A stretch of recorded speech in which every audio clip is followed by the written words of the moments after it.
FIIs और DIIs के आंकड़े जो हैं वो आपके स्क्रीन पर आ जाएंगे। लगातार 10th सेशन जबकि एफआईआईज की तरफ से बिकवाली जारी है। 3,366 करोड़ की बिकवाली का आंकड़ा 1 अगस्त यानी फ्राइडे सेशन के डेटा पॉइंट्स में आता हुआ दिखा एफआईआईज की तरफ से। डीआईएस अभिषेक 3,187 करोड़ की खरीदारी कर रहे हैं। लगातार ये जिस तरह से एफआईआईज की बिकवाली का दौर जारी है, 10th सेशन एफआईआईज की बिकवाली का है, तो 20वां सेशन है कि डीआईएस बाजार को संभाल रहे हैं और खरीदारी कर रहे हैं। शुरुआत एफआईआईज डीआईएस के एक्शन के साथ, उसके बाद आगे स्ट्रैटेजी पर भी बातचीत होगी। बताएं मानसी, गुड मॉर्निंग। देखिए, ऐसा लग रहा है कि नहीं, एफआईआईज के जो आंकड़े हैं ना, मतलब कुछ दिनों के लिए उसको हम चर्चा करना ही छोड़ दें, क्योंकि कुछ नया तो हो नहीं रहा है। लगातार हम ये देख रहे हैं कि वहां पर एफआईआईज की बिकवाली चल रही है, लॉन्ग होल्डिंग लगातार नीचे जा रही है। और एफआईआईज कैसे बाजार में एंट्री करें, क्यों करें, इसको लेकर भी कोई ना पुख्ता रीजंस भी तो नहीं है, क्योंकि आप देखिए अर्निंग का सपोर्ट आ नहीं रहा है। अगर हम सेक्टर्स देखें अगर, तो आईटी वीक है, ऑयल एंड गैस वीक है, मेटल वीक है, कैपिटल गुड्स वीक है, कैपिटल मार्केट वाले शेयर भी कमजोरी दिखा रहे हैं। कहां पर स्ट्रेंथ है? स्ट्रेंथ दिख रही है अगर हम देखेंगे तो कंजम्पशन वाले खेमे में थोड़ी स्ट्रेंथ है, और थोड़ी बहुत स्ट्रेंथ हम फार्मा में देख रहे हैं। हालांकि फार्मा का भी सेंटिमेंट हमने देखा पिछले हफ्ते नेगेटिव हो गया, क्योंकि ट्रंप ने बातचीत की, दवाओं के दाम घटाने के आदेश भी दे दिए, तो सारे के सारे फार्मा शेयर भी भरभरा के टूट गए। तो वो एरियाज नहीं है जहां पर एफआईआईज के लिए ना कोई बहुत अच्छी चीज एक्साइटिंग निकल के आ रही हो। 38 नतीजे तो बीत गए हैं, लेकिन अभी तक जो पिक्चर है कोई ऐसा नहीं कि बहुत अच्छी बन रही हो, कि नहीं स्ट्रेंथ है, अर्निंग का सपोर्ट आ रहा है। तो एफआईआईज को क्या चाहिए? एफआईआईज को चाहिए अर्निंग्स, अच्छी अर्निंग्स, मतलब अर्निंग्स ग्रोथ चाहिए, जो कि बाजार के लिए अभी मिसिंग है। और हम देख रहे हैं कि देखिए, आप शुक्रवार को भी 3,000 करोड़ रुपए की ना सिर्फ कैश में बिकवाली का आंकड़ा है, आप अगर सारे के सारे एफआईआईज रिलेटेड जो भी डेटा देखेंगे ना, स्टॉक फ्यूचर्स में 1800 करोड़ रुपए की सेलिंग है। इंडेक्स ऑप्शंस की बात करें तो वहां पर 3,500 करोड़ रुपए की सेलिंग है। इंडेक्स फ्यूचर्स की बात करें तो 3800 करोड़ रुपए की सेलिंग है। तो लगातार ये बिकवाली हो रही है, और जो लॉन्ग होल्डिंग हम 15-16% से उम्मीद करके ये चल रहे थे कि यहां पर थोड़ा रिवर्सल देखने को मिलेगा, वो रिवर्सल नहीं, वो लगातार कमजोर होता जा रहा है, और करीब 15-16 महीने के निचले स्तर पर चली गई लॉन्ग होल्डिंग, जो 9.5% थी, अब वो घट के आ गई है 8.5% के आसपास इंडेक्स फ्यूचर्स में लॉन्ग। और अगर हम शॉर्ट कॉन्ट्रैक्ट्स की बात करें तो उसमें भी लगातार हम देख रहे हैं कि मजबूती का ही ट्रेंड बना हुआ है। करीब 1,60,000 नेट शॉर्ट है एफआईआईज। तो एफआईआईज की तरफ से कह सकते हैं कुछ भी पॉजिटिव नहीं है मानसी, और ये एक चिंता का विषय है। ये चीज भारतीय बाजार को परेशान भी कर रही है, क्योंकि ये सिर्फ डीआईआईज के भरोसे आप अगर अपने लेवल को सस्टेन कर पा रहे हैं तो वो भी कह सकते हैं कि एक बड़ी जीत है। हालांकि हमने क्रैक देखा है, लगातार 5 हफ्ते एफआईआईज निफ्टी की बिकवाली हो चुकी है। शुक्रवार को जो हमने कमजोरी देखी, बहुत मुश्किल से अपने क्रूशल सपोर्ट को निफ्टी ने जाके बचाया है। निफ्टी बैंक की भी यही स्थिति रही। और अगर हम इस महीने की बात करें तो मतलब पिछला महीना, अब तो अगस्त की शुरुआत हो गई है, तो थोड़ा काफी कमजोर रहा है। टैरिफ चिंताएं बाजार को छोड़ नहीं रही हैं। ट्रंप लगातार कुछ न कुछ बयान ऊट-पटांग दे रहे हैं। उनके जो सहयोगी हैं उनकी तरफ से भी हम देख रहे हैं कि थोड़ा सा सेंटिमेंट डेंट करने वाले बयान आए हैं। ट्रंप के एक सहयोगी हैं, और स्टीफन मिलर टॉप उनके सलाहकार हैं। उन्होंने भारत पर आरोप लगाया है कि भारत सीधे तौर पर यूक्रेन युद्ध को फंड कर रहा है। अब देखिए, इतने अजीबोगरीब से स्टेटमेंट आ रहे हैं। मतलब ना सिर्फ ट्रंप, उनके बाकी जो क्लोज जो सलाहकार हैं उनकी तरफ से भी अजीबोगरीब, मतलब बेबुनियाद टाइप के आरोप लग रहे हैं। तो थोड़े से ना सेंटिमेंट वीक हैं, और एफआईआईज इसलिए थोड़े कॉशियस हैं, थोड़ी दूरी बनाए हुए हैं। अब ये देखना होगा कि इन्हें कब लौटते हैं। लौटेंगे तब, अब मान लीजिए अब 12-13 अर्निंग यहाँ निफ्टी की बची हैं, अगर कोई बहुत मजबूती के संकेत आ गए, एफआईआईज को सपोर्ट एक और मिल सकता है। अगर मान लीजिए आरबीआई ने 6 अगस्त की जो पॉलिसी है उसमें दरों में फिर से अगर कटौती कर, तो मे भी एक ट्रिगर का काम करेगा। हालांकि हम थोड़ी ज्यादा सोच रहे हैं, उस चीज को लेकर अभी चर्चा हो नहीं रही है। कुछ डेटा है जो सजेस्ट कर रहे हैं कि ऐसा शायद संभव है, लेकिन अभी आगे के आगे देखेंगे। फिलहाल तो चीज ये है कि एफआईआईज की तरफ से बिल्कुल सपोर्ट नहीं है, डीआईआईज बाइंग कर रहे हैं। डीआईआईज की होल्डिंग भी लगातार बढ़ रही है, और लगातार 20वें सत्र में जैसा कि आप बता भी रही थी कि उन्होंने बाइंग की है, तो डीआईआईज का सपोर्ट है, घरेलू फंड्स बाई कर रहे हैं, लेकिन एफआईआईज और रिटेल दोनों बाजार से थोड़ी दूरी बनाते हुए दिख रहे हैं।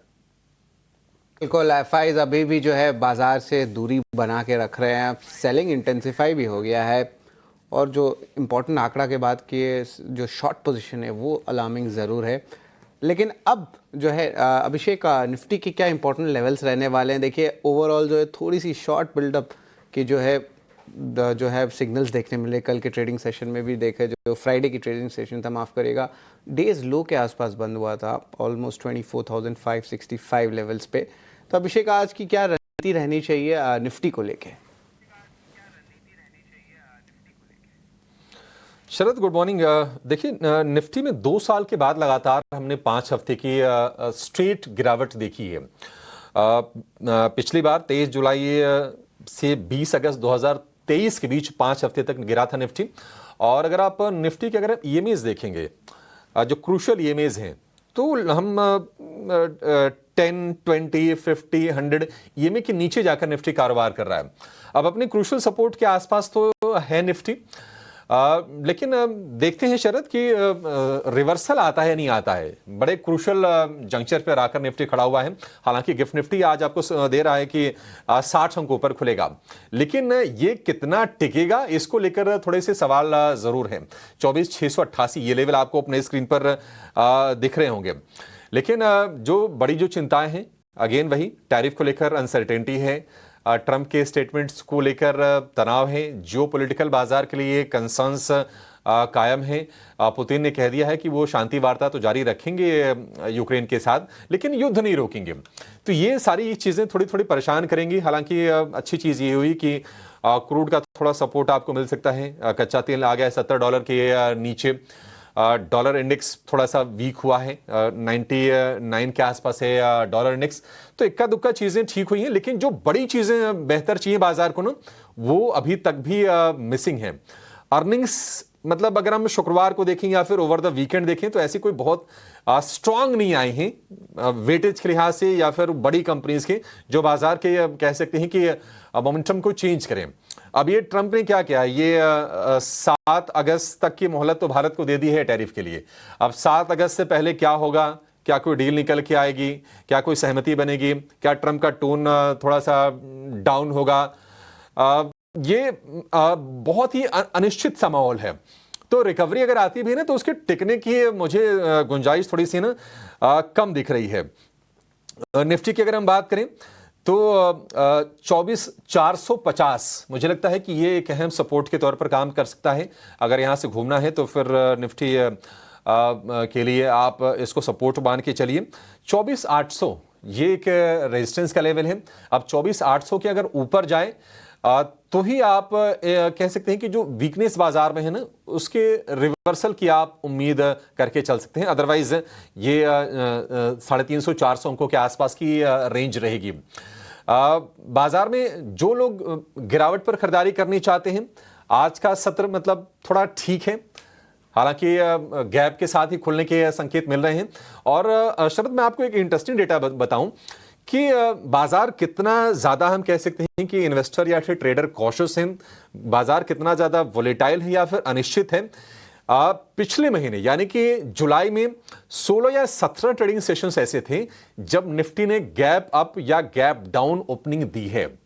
यानी कि बड़ा ट्रेडर के लिए ना मुश्किल टाइम रहा है। आप एंटिसिपेट करके, मान लीजिए अगर आपको पता भी है तो आप ट्रेड लेंगे कैसे, और ड्यूरिंग द डे भी काफी ज्यादा वोलेटिलिटी हो रही है। तो ये है कि ये बाजार ऐसा है ना कि ओवर ट्रेडिंग तो बिल्कुल अवॉइड करनी चाहिए, ओवर ट्रेडिंग से बचना चाहिए। पोजीशंस को थोड़ा सा कम रख के हल्के हाथों से आप ट्रेड कीजिए जो मौके मिले। स्टॉक स्पेसिफिक रहने का अभी भी समय है। एक बड़ा इवेंट सामने खड़ा है आरबीआई की पॉलिसी का। देखते हैं कि क्या दरें फिर से घटती हैं। हालांकि कई सारे एक्सपर्ट्स ये कह रहे हैं कि एक्सपोर्टर को थोड़ा ये टैरिफ के चलते नुकसान होने की आशंका है। थोड़ी सी सेंटिमेंट वीक हो रहे हैं। तो घरेलू इकोनॉमी को सपोर्ट देने के लिए, एक्सपोर्टर्स को सपोर्ट देने के लिए आप दरें घटाने के विचार कर सकते हैं, क्योंकि आपके जो अपने जो फंडामेंटल्स है, जो मैक्रोज हैं, वो पक्ष में है। महंगाई नीचे है, ग्रोथ को लेकर उतना कोई सच तनाव नहीं है। लेकिन देखते हैं कि आरबीआई की सोच इस पॉलिसी में क्या रहती है। तो सलाह यह है कि थोड़ी पोजीशन को लाइट ही रखें, ओवर ट्रेड ना करें। और 24,450 ये एक क्रूशल सपोर्ट के तौर पर आज के सत्र में निफ्टी के लिए काम करेगा। का पोजीशंस को लाइट रखना बहुत ज़रूरी है। और इतना ज़्यादा उथल पुथल हुआ है लास्ट मंथ कि ऑफ कोर्स दोनों साइड जो है कमाई के मौके भी बने, लेकिन बहुत बार जो है रिवर्सल्स भी बहुत देखने मिले बाज़ार में। तो वॉलेटिलिटी अभी भी जारी है, खासकर की बातचीत टैरिफ के ऊपर हो या आरबीआई एमपीसी के ऊपर हो। तो अभी फिर एक स्लू ऑफ इवेंट्स इस हफ्ते आने वाले हैं, तो किस तरह वो आता है, किस तरह रुख बदलती है, वो तो समय ही बताएगा। लेकिन हाँ, अभी भी जो है ट्रेड लाइट इसके ही जो है संकेत आ रहे हैं। बट हालांकि गिफ्ट निफ्टी पॉजिटिव ओपनिंग ज़रूर दिखा रहे, सस्टेन कितना करता वो एक सवाल है। लेकिन अभिषेक, निफ्टी बैंक की चाल जो है ऑलमोस्ट निफ्टी के तरफ से ही जा रही है, बट ऑफ कोर्स उतना भी ज़्यादा शॉर्ट्स नहीं है जितना निफ्टी में देखने मिला है, मतलब। लेकिन निफ्टी बैंक की अगर हम बात करें अभिषेक, तो यहाँ पे भी बाय द डिप की रणनीति होनी चाहिए, या यहाँ पे भी थोड़े से कॉशियस ट्रेड लाइट अप्रोच रखें? निफ्टी बैंक में डिप को बाय कर सकते हैं शरद, लेकिन यह है कि देखिए सेंटिमेंट थोड़े से ना वीक साइड पर है। एफआईज के चलते टैरिफ को लेकर अनिश्चितता है। हालांकि निफ्टी बैंक में ऐसा कोई दिक्कत नहीं है, लेकिन एक चीज़ आपको ध्यान में रखना चाहिए कि पिछला महीना जो बीता है निफ्टी बैंक के लिए, ये एक साल में सबसे छोटी रेंज रही है। 57,000 के ऊपर निफ्टी बैंक अटेम्प्ट कर रहा था, 56,000 की अब नीचे आके हम देख रहे हैं कि निफ्टी बैंक कारोबार कर रहा है। कुछ बड़े जो शेयर हैं अगर आप देखेंगे तो नतीजे थोड़े से ना मिक्स्ड बैग रहे हैं। आईसीसी बैंक के नंबर अच्छे थे। एचडीएफसी बैंक की बात करें तो उसमें कॉर्पोरेट एक्शन के चलते हमने शेयर को सपोर्ट लेते हुए देखा। 2,000 रुपए के शेयर 2,000 रुपए के ऊपर टिका हुआ है।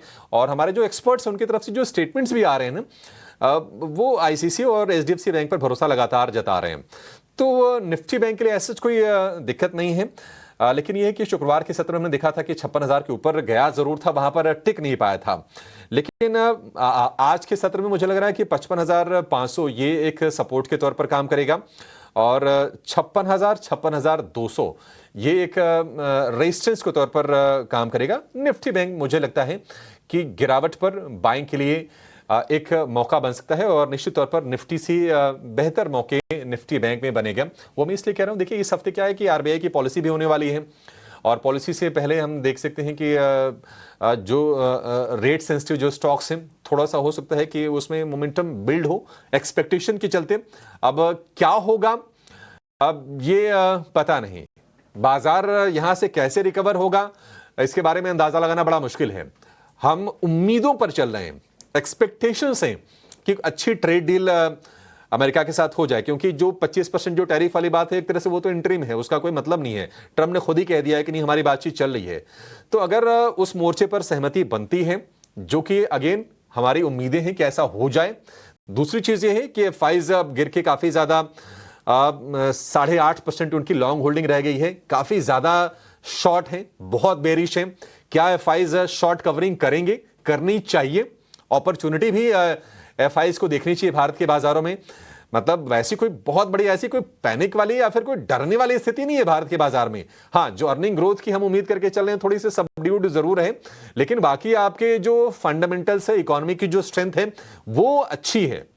यहां पर घटती हुई ब्याज दरें हैं, आरबीआई का पूरी तरह से हम सपोर्ट देख रहे हैं। सरकार का स्टांस भी क्लियर है कि नहीं वो ग्रोथ ओरिएंटेड है, केपेक्स हो रहा है, तो तमाम अच्छी चीजें हैं। लेकिन अब एक्सपेक्टेशंस पर आगे चीजें टिकी हैं कि यहां से किस तरह की चीजें होती हैं एफआईज के फ्रंट पर, टैरिफ के फ्रंट पर, वो भारतीय बाजारों का यहां से मूड डिसाइड करेगी। तो अगला 4-5 सत्र, या फिर कह सकते हैं कि ये हफ्ता 7 तारीख से पहले देखते हैं क्या कुछ होता है और क्या एफआईज शॉर्ट कवरिंग यहां से करते हैं, वो चीज देखने वाली होगी। अच्छी चीज क्या हो रही है भारतीय बाजार के लिए, एक और चीज मैं बता देता हूं। देखिए अमेरिकी बाजारों में गिरना ना, वो कह सकते हैं कि थोड़ी सी ना आपको सपोर्ट करने का काम करेगी। 5 सत्र की लगातार डाउ जोन्स की गिरावट हो गई है, क्योंकि हमने लगातार बैक टू बैक वहां पर S&P 500 नैस्डैक को हाइज बनाते हुए देखा। डाउ भी रिकॉर्ड हाई से थोड़ी दूर रह गया था। लेकिन ये भी टैरिफ को लेकर अनिश्चितताएं, थोड़े से कमजोर आर्थिक आंकड़े अमेरिका में, वहां से एफआईएस का थोड़ा मोह भंग करेंगे, और मे भी एक सिनेरियो बन सकता है भारत में थोड़ा से अपने फंड्स को डिप्लॉय करें। बट ये सारी चीजें हमारी कैलकुलेशन उम्मीदों पर है। देखते हैं कि आगे आंकड़े किस तरह के फॉर्म होते हैं और किस तरह के कदम निकल के आते हैं टैरिफ को लेकर, ट्रेड डील को लेकर, और उस पर टिकी हैं सारी की सारी चीजें। बिल्कुल